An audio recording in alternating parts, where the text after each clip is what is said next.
अरे बोल बजरंग, अरे बोल बजरंग।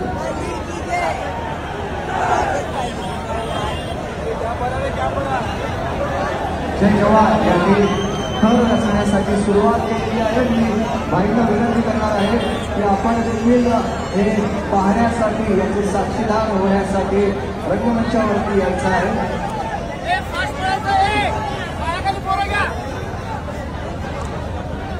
दहीहंडी म्हणजे सराव, दहीहंडी म्हणजे अश्वमेत्रीचा, दहीहंडी म्हणजे रक्तापलीकडची नाती आणि माणसे कमावणारा सण, दहीहंडी म्हणजे संघर्ष, दहीहंडी म्हणजे मेहनत, दहीहंडी म्हणजे एकता, एकनिष्ठपणा, दहीहंडी म्हणजे चिकाटी, दहीहंडी म्हणजे चित्र, दहीहंडी म्हणजे धैर्य, दहीहंडी म्हणजे सराव आणि एक मराठी माणूस दुसऱ्या मराठी माणसाला हात देऊन सोबत घेऊन लक्ष साध्य करण्याच्या यशाची उंची गाठणारा सण म्हणजे गोविंदा सण आणि त्याच गोविंदाची उंची वाढवणारा हा उपनगरचा राजा म्हणजे जय जवान गोविंदा पथक। सर्वांना विनंती आहे, प्रेक्षक वर्गांना गोविंदांना सर्वांनी जवळ यायचंय आणि थर लागताना कोणाला जागा द्यायची आहे। भाई आलेले आहेत, गणेश सुपर साहेबांचं इथे आगमन झालेलं आहे आणि त्यांच्या साक्षीनं जे आहे भर लावताना आपण पाहणार आहोत।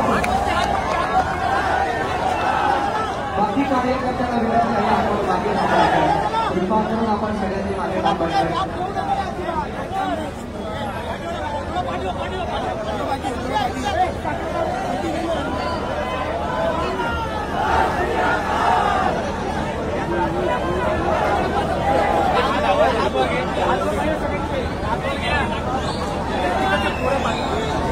पोरं पाठव तिथे।